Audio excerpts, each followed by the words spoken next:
Wow. Status report for tomorrow's game versus Los Angeles. Caitlin Clark out, back. Tony, status report, fans out, fatigue.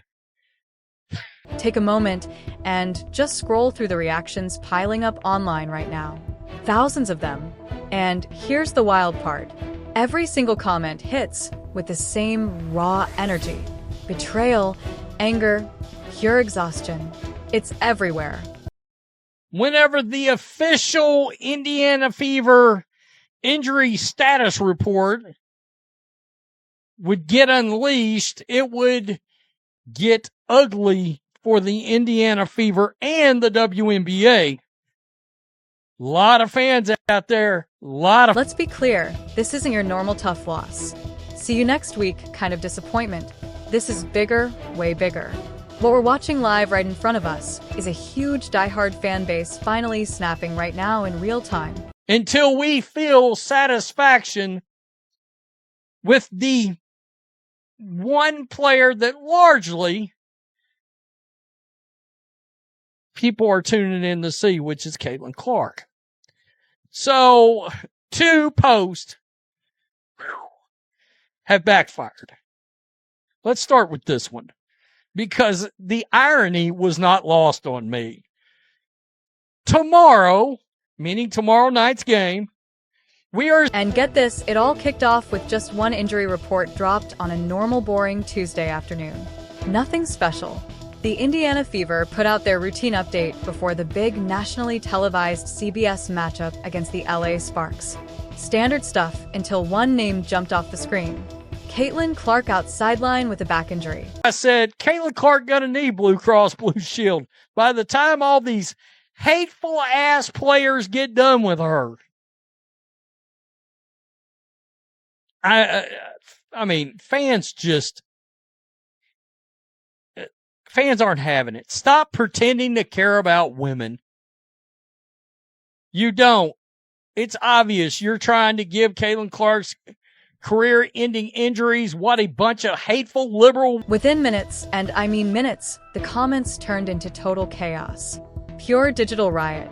This wasn't fans just shrugging going, man, no Caitlin today. No, this was different. This was fans hitting their limit completely. Donkey. Then watch Stephanie White's shitty, boring offense with dribble, Mitchell leading the team. Call me when Cece gets back. Boycott the Indiana Fever games. Boycott.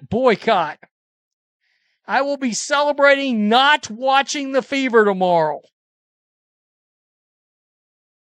Wow. WNBA, where everybody gets a shot. This shit writes its... And here's the thing. They're not just mad about one missed game. Fans feel like the league from the top down keeps failing to protect the biggest star it has ever had. And trust me, ugly doesn't even cover how fast this thing blew up online.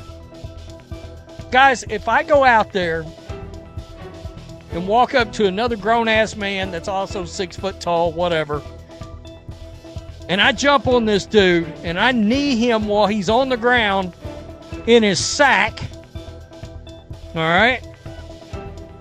Just like Alyssa Thomas kneed Caitlin Clark in her privates.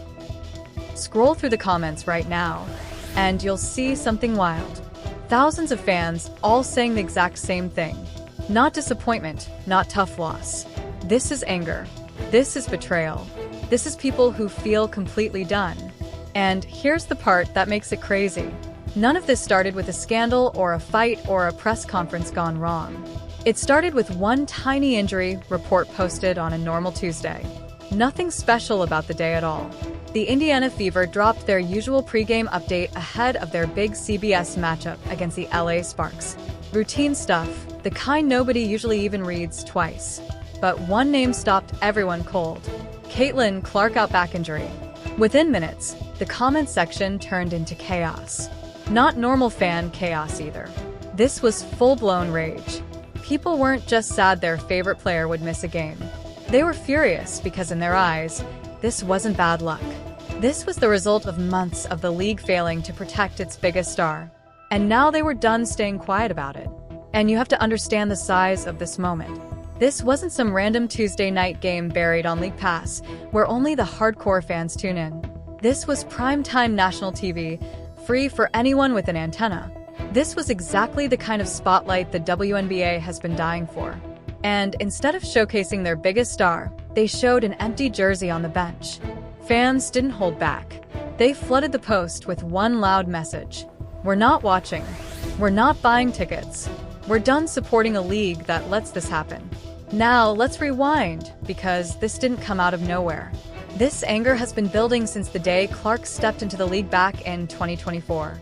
Fans have watched her get knocked down, elbowed, grabbed, and roughed up in ways that would get instant penalties in almost any other league on earth.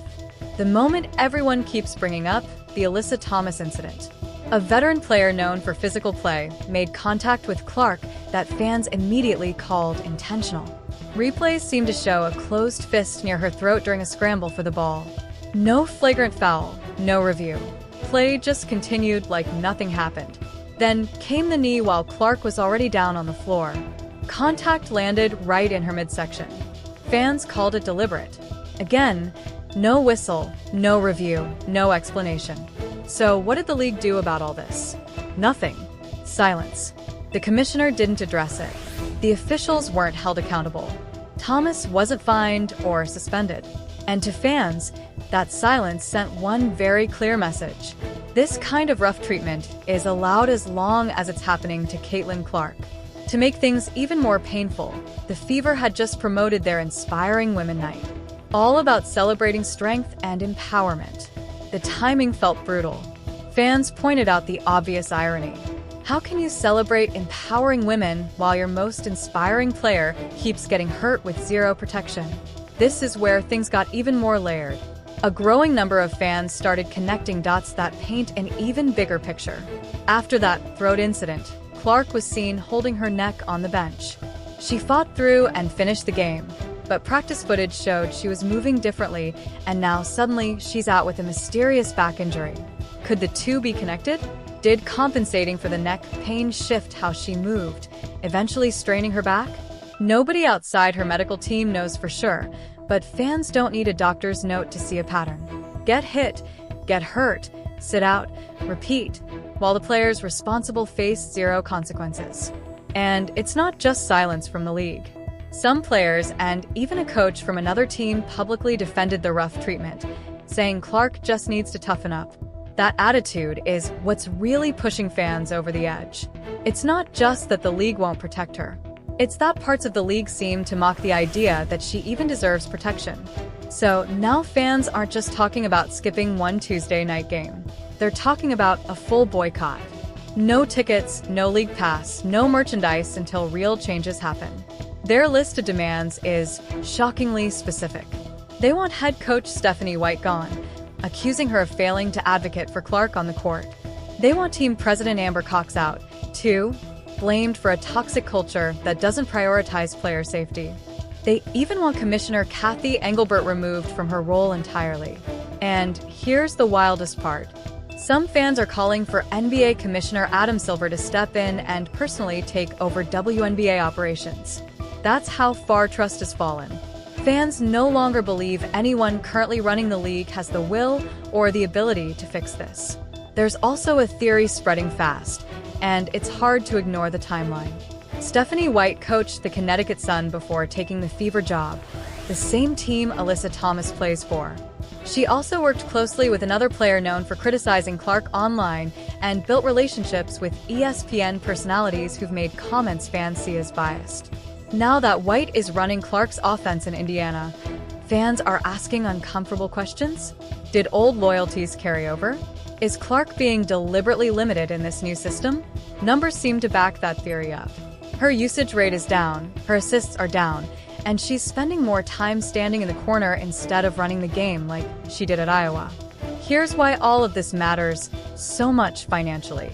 This season has been the most successful in WNBA history, and it's almost entirely because of Clark. Attendance records shattered. TV ratings tripled, sometimes quadrupled. Merchandise sold out overnight, sponsorships poured in. But all of that success is tied to one single player's health.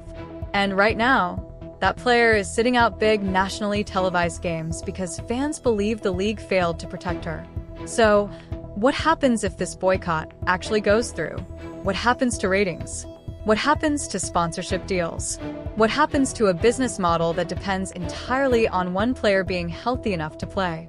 Meanwhile, Commissioner Engelbert has stayed almost completely silent. No major statement, no officiating changes, no meeting with fever management about player safety to frustrated fans. That silence feels like either indifference or worse, quiet approval of what's happening. Compare that to how the NBA would handle this. If a young superstar bringing in LeBron-level attention was getting targeted without consequence, Adam Silver would likely hold an emergency press conference within 24 hours. New officiating rules, big fines, a clear message. This stops now. Instead, the WNBA has chosen silence, and that silence is costing them. Even Clark's own representation is getting questioned. Fans want to know if her agent has pushed hard enough behind the scenes, demanding better protection, filing complaints, exploring legal options. From the outside, nothing has changed on the court, so many assume the answer is no. And here's the brutal truth. The league needs to face. The fans Clark brought in aren't traditional WNBA fans. They're Clark fans first. Their loyalty is to her, not to the league. If they believe she's being mistreated, they have zero reason to stick around. The numbers already prove this. Games without Clark see noticeably lower attendance and ratings. The league's entire ratings boom is largely powered by her games alone. Without her, most matchups still struggle for mainstream attention, even during this historic season. So, if Clark keeps getting hurt, keeps missing games, and her career gets shortened because the league failed to protect her, the WNBA risks going right back to where it started. Empty arenas, low ratings, and a business model that can't sustain itself. This single Tuesday injury report exposed something much bigger than one missed game. It exposed how fragile this entire era of growth really is. It's a test. Can the league actually protect the player responsible for its success? Or will they keep letting history repeat itself? Right now, the pattern keeps playing out. Hard hits go uncalled, officials stay silent, executives stay silent, and fans are watching closely, deciding in real time whether this league deserves their support at all. A growing number have already decided. No more tickets, no more league pass, no more jerseys, no more engagement online. They're walking away, and unless something major changes, they're not coming back. The league built this entire boom on Caitlin Clark's popularity. Now they're watching that same foundation crack. All because they refuse to do the one thing every business should know by heart. Protect your biggest asset. So, here's the real question nobody in charge wants to answer. Will the WNBA actually step up before it's too late? Or will they keep ignoring the warning signs until the damage is permanent? If you care about where this story goes next, stay locked in because this fight is just getting started and you do not want to miss what happens next. Hit follow, drop your thoughts in the comments, and let's see how far this boycott really goes.